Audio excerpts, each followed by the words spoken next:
میں پہلی مرتبہ یہاں آیا تھا، اجنبی شہر، اجنبی لوگ اور کسی حد تک تو اجنبی ماحول۔ میں نے بھارتی معاشرے میں گو کے خاصے مضبوط قدم جما لیے تھے، لیکن میں اپنے ان اقدامات کی وجہ سے شہر کی حد تک ہی محفوظ رہ سکتا تھا۔ دفاعی نوعیت کے اہم مقامات کے گرد پھیلے ہوئے بھارتی انٹیلیجنس کے جال میں سے راستہ بنانا بچوں کا کھیل نہیں تھا۔ بٹھنڈا میں شام کے وقت پہنچا تھا۔ ایک ہوٹل میں نے مغربی ایجنٹ کی حیثیت سے قیام کیا۔ شام کو میں شہر کا چکر لگا کر اپنے ٹارگٹ سے متعلق تھوڑی بہت معلومات حاصل کر کے ہوٹل واپس آیا تو اپنے کمرے میں جانے کی بجائے ہوٹل کے ڈائننگ ہال میں ہی جا کر بیٹھ گیا۔ مجھ پر صبح سے ہی خاصی بوریت سوار تھی۔ ایک تو پیسنجر ٹرین کا سفر ہی تھکا دینے والا تھا، پھر سارا دن دھکے کھانے کے باوجود مجھے اپنے کام کی ایک بات بھی معلوم نہیں ہوئی تھی، سوائے اس کے کہ نئی فوجی نوعیت کی تعمیرات کس جگہ ہو رہی ہے اور آفیسر انچارج کون ہے۔ ایک کونے میں لگی خالی میز کے گرد کرسی گھسیٹ کر میں بیٹھ گیا۔ مجھے بیٹھے ابھی چند منٹ ہی گزرے تھے جب میں نے ایک سکھ نوجوان کو سارے حال میں بے چینی سے نظریں دوڑاتے دیکھا۔ تقریباً ہر میز پر ایک سے زیادہ لوگ بیٹھے تھے۔ وہ سیدھا میری طرف چلا آیا۔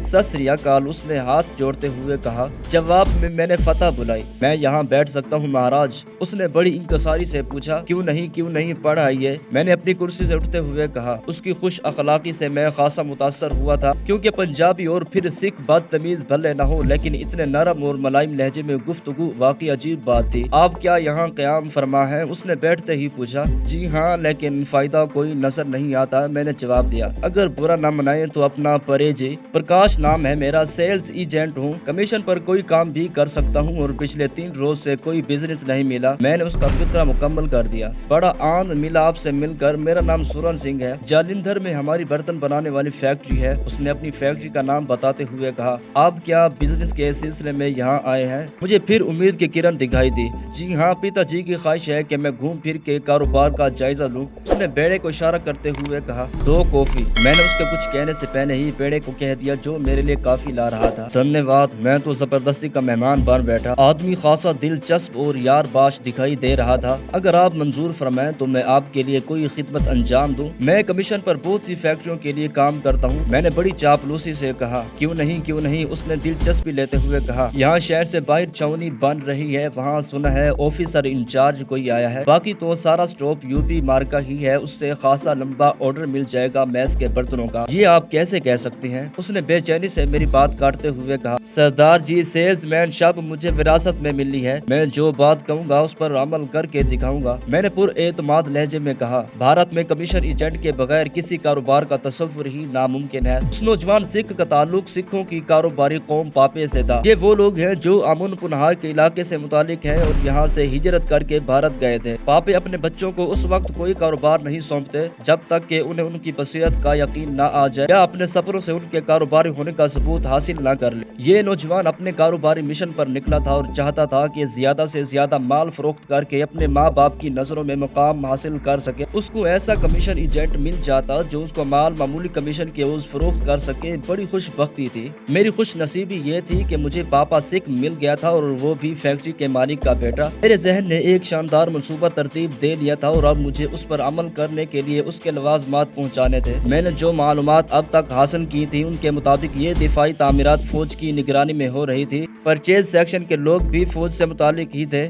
یہاں کا آفیسر انچارج ایک سکھ کرنل تھا۔ مجھے برتن بنانے والی کمپنی کا سیلز ایجنٹ بن کر اس کرنل تک پہنچنا تھا۔ کافی آ گئی۔ نوجوان بہت خوش دکھائی دے رہا تھا۔ میں کافی کے گھونٹ بھرتا اپنے منصوبے کی جزیات پر غور کر رہا تھا۔ مجھے بخوبی علم تھا کہ منصوبہ بندی میں ذرا سی ڈھیل رہ گئی تو اس کا نتیجہ کتنا خطرناک ہوگا۔ عین موقع سے ایک پاکستانی جاسوس کا گرفتار ہو جانا، وہ مجھے فوراً گولی مار دیتے، لیکن یہ خطرہ مول لینا بھی بہت ضروری تھا کیونکہ وقت کم تھا اور لمبی مدت کی منصوبہ بندی کا انتظار نہیں کیا جا سکتا تھا۔ سردار جی، آپ کیا موٹر سائیکل کا بندوبست کر سکتے ہیں؟ میں نے کافی پیتے ہوئے اس سے پوچھا۔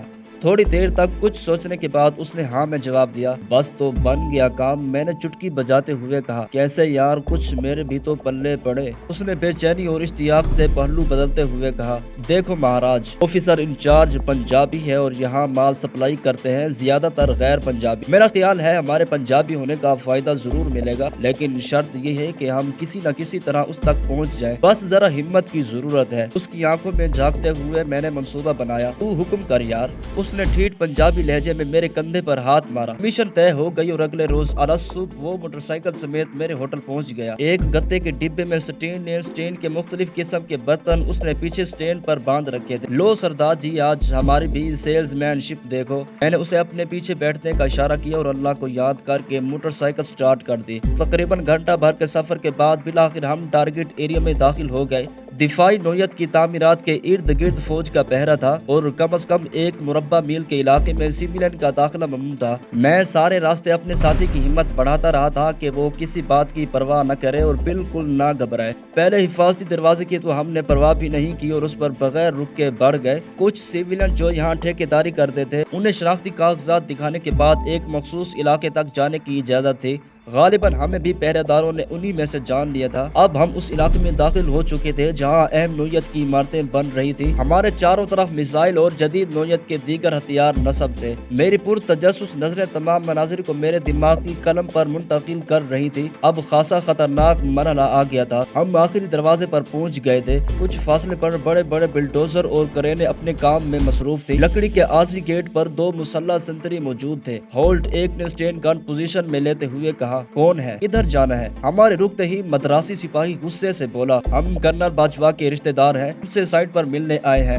میں نے بڑے بارعب لہجے میں کہا، لیکن سر یہ غلط طریقہ ہے، باہر گیٹ پر رپورٹ کرے۔ دوسرا بولا، لالا جی ہمیں سب گیٹ والے جانتے ہیں، آپ شاید نئے آئے ہیں۔ میرے جواب نے اسے چند لمحوں کے لیے تذبذب میں مبتلا کر دیا۔ موٹر سائیکل سٹارٹ تھی۔ ان لمحوں کو گنوانا میری بدقسمتی ہوتی۔ میں نے گیئر لگایا اور آگے بڑھ گیا۔ دونوں بے بسی سے ہمیں دیکھتے رہ گئے۔ ابھی ہم بمشکل 10-12 گز چلنے پائے تھے کہ سامنے رکاوٹ آ گئی۔ یہاں ٹینٹ لگا تھا اور ایک سکھ کرنل سپاہیوں کو اشارے سے کچھ بتا رہا تھا۔ ہمیں وہاں دیکھ کر وہ سب چونک پڑے۔ 2-3 سپاہی تیزی سے ہماری طرف بڑھے۔ کرنل اپنی جگہ پر کھڑا رہا۔ ست سری اکال۔ ہم دونوں اس اثناء میں موٹر سائیکل سے اتر چکے تھے۔ ست سری اکال، کرنل نے جواب دیا۔ کون ہو تم لوگ؟ یہاں کیسے آ گئے؟ اس کا لہجہ دو آبی والی پنجابی کی چغلی کھا رہا تھا۔ جالندھر سے آئے ہیں مہاراج آپ کا سن کر، میں نے اسی پنجابی لہجے میں جواب دیا۔ اس کا تعلق ضلع جالندھر ہی لگتا تھا اور وہ مجھے مونا سنگھ سمجھ رہا تھا۔ یہی اس کی کمزوری تھی۔ بڑے محتاط آدمی ہو، ایسے نہیں آیا کرتے، اس نے تمام محبت کے لیے کہہ دیا۔ شمسا کر دیجئے مہاراج، میرے ساتھی نے جواب دیا۔ آؤ میرے ساتھ، کیا بات ہے؟ باہی منہ دیکھتے رہ گئے۔ اس نے ہمیں اپنے پیچھے آنے کا اشارہ کیا۔ ہم دونوں اس کے پیچھے پیچھے چل دیے۔ کرنل بھی جٹ سکھ تھا اور اپنے سکھ ساتھیوں کے سامنے اپنی کسی کمزوری کا مظاہرہ نہیں کر سکتا تھا۔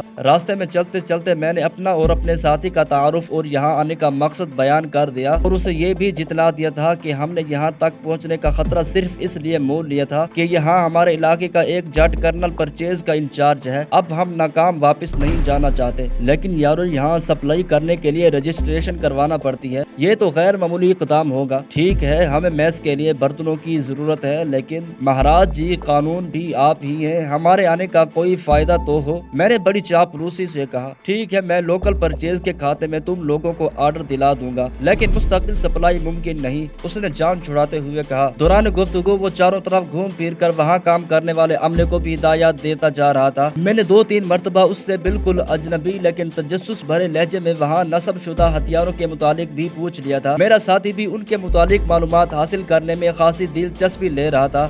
سکھ کرنل بھی ہمیں باقاعدہ ہتھیاروں کے نزدیک لے جا کر ان کا معائنہ کروا رہا تھا۔ میری شدید خواہش تھی کہ اب ان سے جان چھڑاؤں اور ذہن میں سمائی ہوئی معلومات کو فوراً احاطہ تحریر میں لے آؤں، لیکن میرے ساتھی کا دل کچھ زیادہ ہی لگ گیا تھا۔ غالباً یہ سب کچھ اس کے لیے نیا اور دلچسپ تھا۔ ہم نے کرنل کو ایک کنٹری سیٹ زبردستی بطور تحفہ پیش کیا اور اس سے 4000 روپے کا برتنوں کا آرڈر لے لیا۔ دوپہر کا کھانا کرنل باجوہ نے ہمیں عارضی طور پر بننے ہوئے ایک میس میں کھلایا اور جالندھر میں ملنے کا وعدہ کر کے ہمیں رخصت کر دیا۔ میرے دوست کی خوشی کا ٹھکانہ نہیں تھا۔ یار واقعی تم تو کمال کے بندے ہو، میں پیتا جی سے کہہ کر تمہیں سیلز مینیجر کی نوکری دلا دیتا ہوں۔ اس نے خوشی سے بے قابو ہوتے ہوئے مجھ سے راستے میں کہا، سردار جی یہی تو کمزوری ہے، میں نوکری نہیں کر سکتا۔ ہاں اگر مجھ پر احسان کریں تو کمیشن ذرا بڑھا دیں، آپ کے لیے آرڈر لاتا رہوں گا، میں نے جواب دیا۔ یار یہ کوئی کہنے کی بات ہے، جالندھر میں مجھ سے ضرور ملنا، اس نے گرم جوشی سے ہاتھ ملاتے ہوئے کہا۔ کمرے میں پہنچتے ہی مجھے ایک مرتبہ پھر پھر ذوالفقار لہجے میں اپنی بیماری کا ذکر کرنا پڑا، جس کے ہاتھوں میں اتنا مجبور تھا کہ شراب پینا تو کیا اسے سونگ بھی نہیں سکتا تھا۔ سورن سنگھ کف افسوس مل کر رہ گیا۔ رات تک وہ میرے ساتھ رہا، ڈنر بھی اس نے کروایا تھا، کمیشن اس نے فوراً ادا کر دی تھی کیونکہ میرا اس سے یہی معاہدہ تھا۔ اب مال سپلائی کرنا اور بل وصول کرنا اسی کے ذمہ۔ اسی رات میں نے رخت سفر باندھا اور لدھیانے روانہ ہو گیا۔ صبح مجھے اچانک موجود پا کر پرکاش مجھ سے بغل گیر ہو گیا۔ یار اتنی دیر، اس نے بڑے شکایت امیز لہجے میں کہا۔ ایک اور دھندا مل گیا تھا۔ میں نے ہنستے ہنستے اسے ساری کہانی سنا دی کیونکہ کرنل باجوہ اور سورن سنگھ میرے لیے بہترین دوست ثابت ہو سکتے تھے اور پرکاش کا حوالہ میرے لیے ضروری تھا۔ واہ یار، راج یقین ہو گیا سکھ ہوتے ہی بے وقوف ہے، اس نے ہنستے ہنستے کہا۔ ناشتہ میں نے اور پرکاش نے اکٹھے ہی کیا تھا۔ ماتا اور بابو جی تو اداس ہو گئے تھے تمہارے بغیر، اور وہ بھی۔ اس نے شرارتی نظروں سے میری طرف دیکھتے ہوئے فکر ادھورا چھوڑ دیا۔ وہ کون؟ میں نے اس سے نظریں ملائے بغیر پوچھا۔ اچھا، جیسے تمہیں تو معلوم نہیں۔ واہ جی واہ، اتنا بڑا کام کر گئے اور ہم سے چوری؟ اس نے گلا کی۔ پہلی چوری کی تھی زندگی میں اور وہ بھی پکڑی گئی۔ حد تیرے کی، میں نے ہنستے ہنستے کہا۔ ایک بات کہوں؟ پرکاش بولا۔ ہاں، میں نے چائے پیالی میں لیتے ہوئے کہا۔ یہ پونم کا سوبھاگیہ ہوگا اور مجھے تم اس سلسلے میں رو پاؤ گے۔ اس کا لہجہ خاصا سنجیدہ تھا۔ مجھے تم سے یہی امید تھی پرکاش، میں نے اس کا ہاتھ دباتے ہوئے کہا۔ دوپہر تک لمبی تان کے سوتا رہا۔ پرکاش نے میری ہدایات کے مطابق مجھے کھانے کے وقت بیدار کر دیا۔ نہا دھو کر میں نے کھانا کھایا۔ پونم کی چھٹی کا وقت ہو چلا تھا۔ میں نے اس کے کالج کا رخ کیا۔ کالج میں عین چھٹی کے وقت پہنچا۔ مجھ جیسے سینکڑوں مشتاقان دید نے پہلے ہی کالج کا گھیراؤ کر رکھا تھا۔ سائیکلوں پر سوار اور پیدل بھارتی ماہوں کی ٹولیاں خیرات حسن بانٹتی مسکراتی ایک دوسرے سے اٹکیاں کرتی کالج کے دروازے سے برآمد ہوتی اور کالج کے باہر پہلے سے انتظار میں کھڑے اپنے پریتم کے ہاتھوں میں ہاتھ ڈال کر اپنی راہ لیتی۔ تقریباً 10 منٹ کے جان لیوا انتظار کے بعد پونم لڑکیوں کے ایک جھرمٹ سے نمودار ہوئی۔ وہ اپنی ساتھیوں میں بلا شبہ ان کی ملکہ دکھائی دے رہی تھی۔ جیسے وہ اس درخت کے نزدیک پہنچی جس کے نیچے میں سراپا انتظار بنا اس کا منتظر تھا، میں اچانک اس کے سامنے آ گیا۔ حیرت اور خوشی کے ملنے جلے تاثرات اس کی خوبصورت آنکھوں میں لہرائے۔ نمسکار، اس نے سنبھلتے ہوئے میرے پرنام کے جواب میں ہاتھ جوڑ دیے۔ آپ یہاں؟ اس کے منہ سے بمشکل نکلا۔ واپس چلا جاؤں؟ میں نے اس کا فکرہ چک لیا۔ پرماتما نہ کرے، مجھے اپنی آنکھوں پر یقین نہیں آ رہا۔ آپ اچانک اس طرح چلے آئیں گے؟ اس نے خاموشی اختیار کر لی۔ جب لفظ اپنا مفہوم کھو دیں اور کہنے کو کچھ باقی نہ رہے تو جذبوں کی خاموش زبان اظہار کا بہترین ذریعہ بن جاتی ہے۔ پونم وہ کچھ مجھے کبھی نہ کہہ پاتی تو اس کی خاموش آنکھوں نے چند لمحوں میں مجھ سے کہہ دیا۔ خود میرے جذبات بھی اس سے مختلف نہیں تھے۔ ہم دونوں قدم سے قدم ملائے نزدیکی ریسٹورنٹ کی طرف جا رہے تھے۔ اس اثنا میں سائیکل سوار اس کی دوستوں نے ہمارے نزدیک سے گزرتے ہوئے ہم پر اچھے خاصے دمار کس بھی کہے تھے۔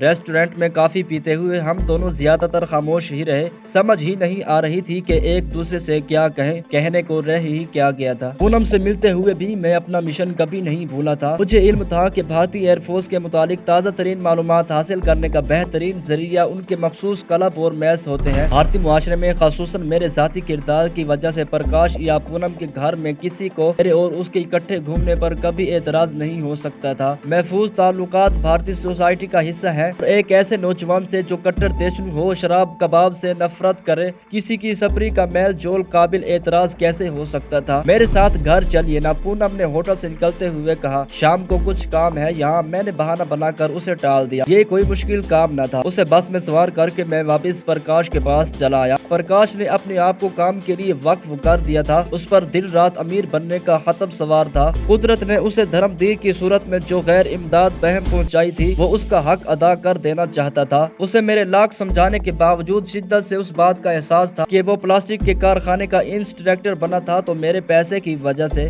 اب وہ ایک ایک پیسے کی حفاظت کر رہا تھا۔ کاریگروں کے ساتھ وہ خود بھی کام میں جیتا رہتا۔ میری سیلز مین شپ کا وہ قائل تھا اور خرچ کے تمام اختیارات میں نے اسے سونپ دیے۔ کارخانہ بننے سے اس کی تمام تر سماجی سرگرمیاں معطل ہو کر رہ گئی تھی۔ وہ اپنا زیادہ سے زیادہ وقت اپنے کام پر صرف کرتا تھا۔ کبھی کبھی میں اسے زبردستی تفریح کروا دیتا، ورنہ وہ دن رات زیادہ سے زیادہ پروڈکشن کے چکر میں ہی رہتا تھا۔ اب سے پر میں اسے زبردستی دفتر سے اٹھا کر اپنے ساتھ فلم دکھانے لے گیا۔ 6 بجے کے بعد فلم سے فارغ ہو کر ہم دونوں رائے کوٹ چل دیے۔ پرکاش نے ایسا با اعتماد آدمی تلاش کر لیا تھا جو میری اور اس کی غیر موجودگی میں کاروبار کی نگرانی کرتا رہے۔ میں نے تو اسے یقین دلایا تھا کہ میں کسی کی ذمہ داری کا قائل نہیں ہوں کیونکہ میں ٹک کر بیٹھ نہیں سکتا۔ میرے لیے سب سے بہترین منصب سیلز مین شپ ہی ہے۔ دلی اور بھٹنڈا سے میں اچھا خاصا آرڈر لے آیا تھا۔